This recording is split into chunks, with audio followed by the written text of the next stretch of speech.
Ciao amici, bentornati sul canale, benvenuti su questo nuovo video. Da questo scorcio della mia bella Vicenza, nella zona delle scalette di Monte Berico, mi appresto a fare una visita alla Villa Valmarana ai Nani. Vamos, let's go!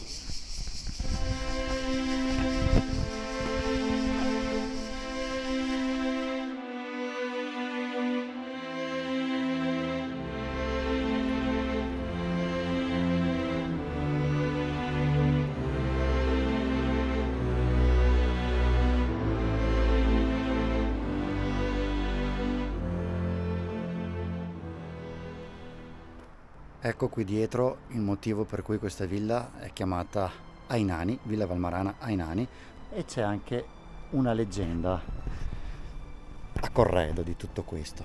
Comunque adesso proviamo a entrare nel parco della villa, dovrebbe essere stato aperto da poco e proseguiamo con questa visita. Qui ci siamo passati anche quando ho fatto il cammino Fogazzaro Roi e vi ho fatto vedere un po' questo scorcio, villa della famiglia Valmarana. E mi hanno detto che per accedere al parco e al bosco c'è un biglietto d'ingresso, un biglietto di 6 euro, e quindi vedremo di fare il turista nella mia città ed entriamo nella villa.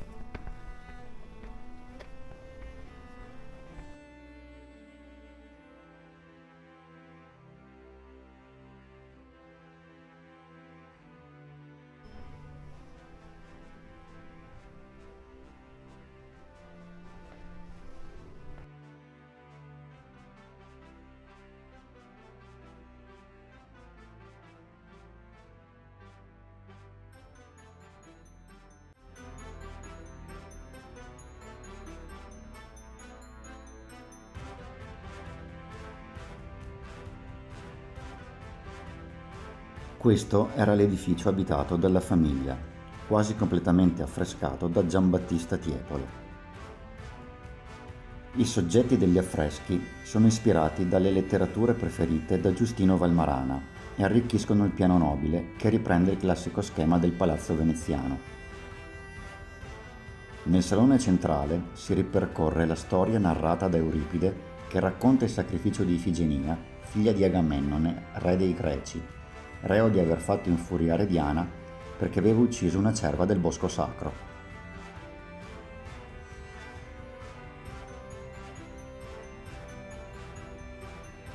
Nella seconda stanza invece viene rappresentata la parte dell'Iliade di quando venne rapita la schiava favorita di Achille, ed un cupido troneggia ad indicare che il tema protagonista di tutte le stanze sarà l'amore.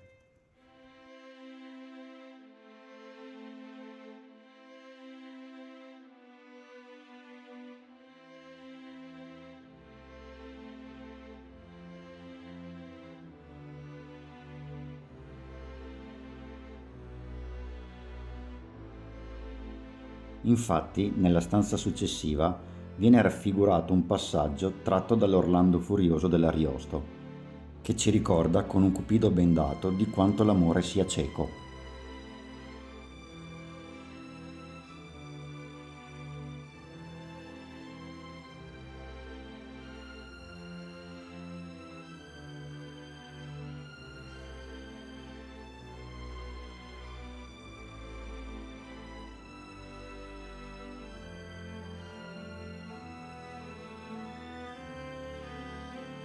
Mentre nella quarta stanza prende forma l'Eneide di Virgilio.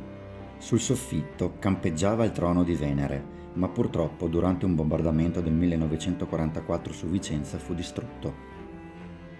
Per concludere infine con la Gerusalemme liberata di Torquato Tasso, con la vittoria della luce sulle tenebre e della ragione sulla passione. Della villa si può visitare soltanto la parte sotto con le stanze che vi ho fatto vedere, ma non si può visitare la parte sopra perché è quella abitata dalla famiglia. Adesso invece entro a fare un giro nella foresteria. Questo edificio era dedicato ad accogliere gli ospiti della villa, in Veneto chiamati foresti, da qui il nome di foresteria. Ma nel 1920 Giustino Valmarana la scelse come dimora della sua famiglia. Sulla facciata frontale dell'ampissimo salone d'ingresso si trova un ritratto di Andrea Palladio tra le più veritiere tra le sue immagini e la visita poi ci conduce alle stanze affrescate da Tiepolo.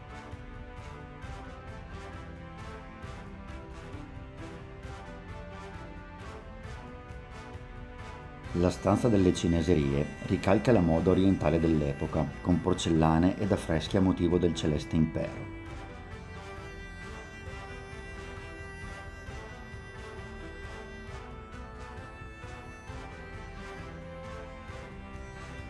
Nella stanza successiva, denominata delle scene campestri, vengono rappresentate da Tiepolo scene di vita contadina.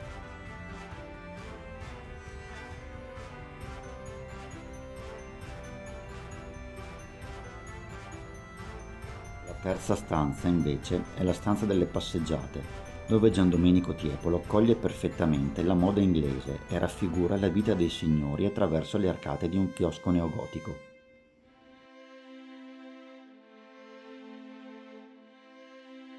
Proseguendo si arriva alla Sala dell'Olimpo, che con i suoi soggetti mitologici torna al sublime, dove tutte le divinità appaiono su bianche nuvole.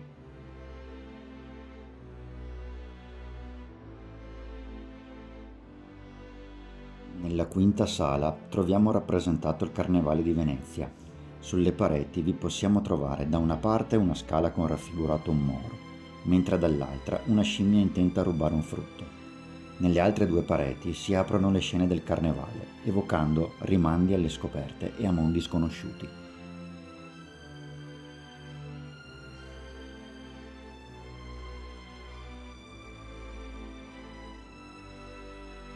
La stanza seguente è denominata delle architetture, dove sulle pareti trionfano architetture di impronta palladiana con bellissime prospettive.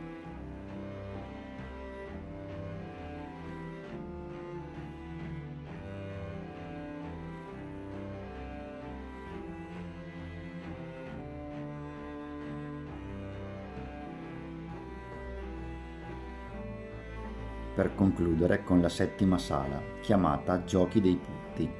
Un elegante fregio dorato avvolge le pareti e dentro a cornici ovali vengono rappresentati dei putti intenti a scherzare, nature morte e il susseguirsi delle stagioni.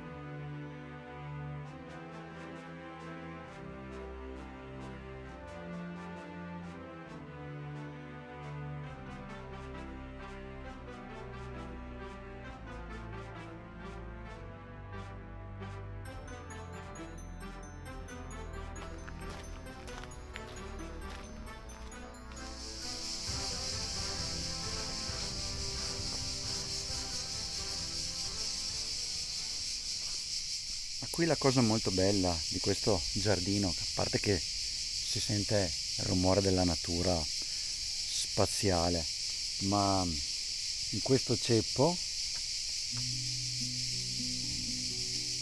ascoltate un po', possono sentire gli strumenti, stupendo.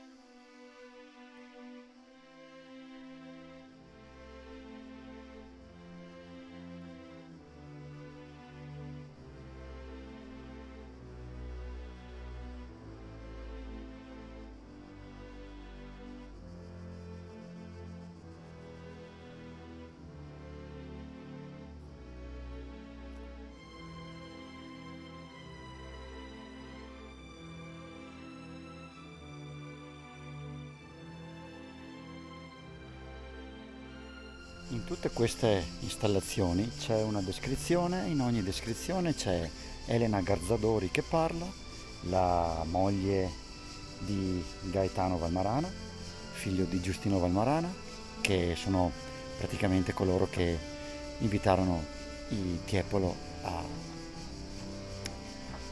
fare le opere nella loro casa, e lei ci sta raccontando questo bosco davvero molto molto bello, che proseguendo di là presumo possa arrivare anche vicino alla rotonda. E questi qui sono tutti campi di lavanda. Mamma mia che spettacolo!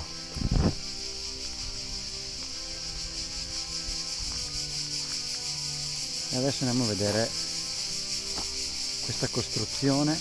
Prima guardiamola dal basso e poi andiamoci direttamente su.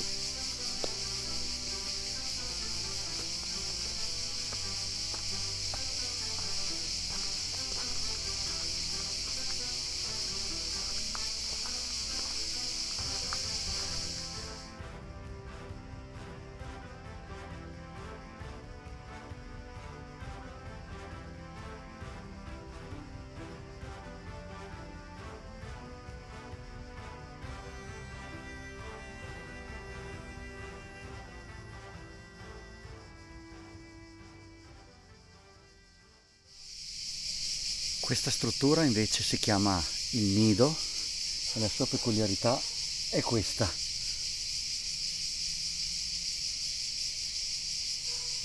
Si possono schiacciare questi pulsanti, ascoltare il verso che fanno gli uccelli. Ci sono allora vari uccelli del bosco, il picchio, cinciallegra e la ghiandaia. È veramente un posto meraviglioso, qui in città.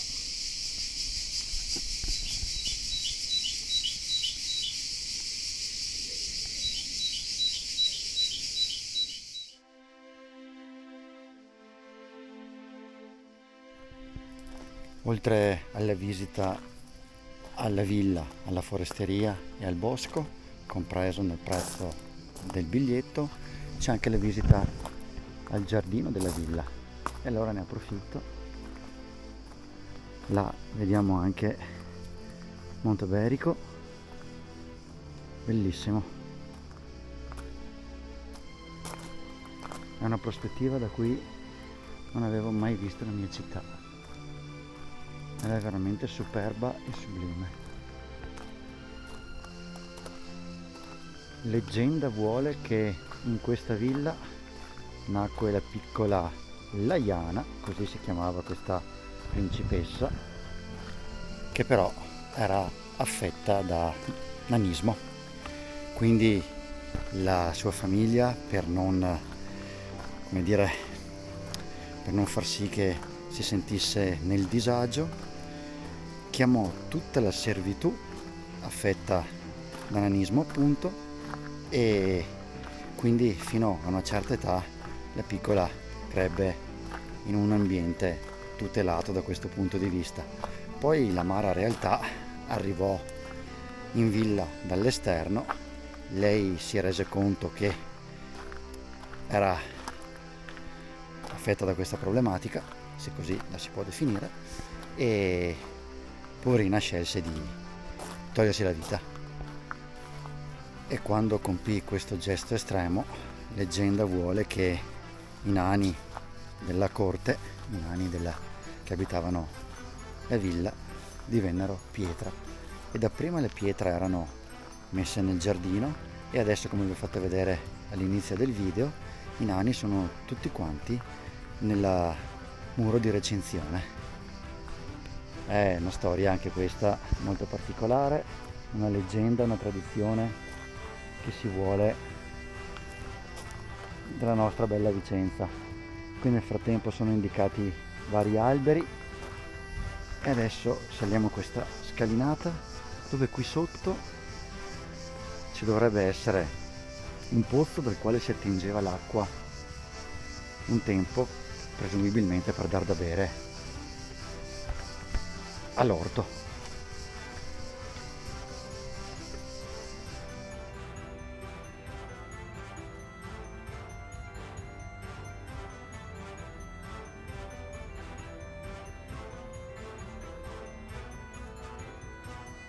Usciamo dalla villa dopo questa bellissima esperienza nei panni di turista nella mia città. La cosa mi suona anche molto strana, però è aperto veramente da poco e veramente c'è da dire grazie a chi si è impegnato per conservare questa meraviglia, a chi si è impegnato ad aprire questo bosco totalmente inaspettato e veramente meritevole. Fateci un giro, investiteci una mezza giornata, venite qui dentro perché davvero merita molto. Quello che sorprende e stupisce è il fatto di vedere molte persone dall'estero presenti a questa visita, molte persone dall'estero che camminano lungo questa strada che ci porta ormai alla conclusione di questo video, dove vi ho fatto vedere una delle bellezze di Vicenza. Voi ci siete già stati, fatemelo sapere, se volete venirci fatemelo sapere anche questo, cercate di farmi avere un vostro feedback che è sempre molto ben gradito e scrivetemi qualcosa sotto il video, un commento, lasciatemi un like, iscrivetevi al canale se vi fa piacere, che è gratuito. E dalla mia bella Vicenza io vi saluto e ci vediamo al prossimo video. Ciao ciao ciao ciao.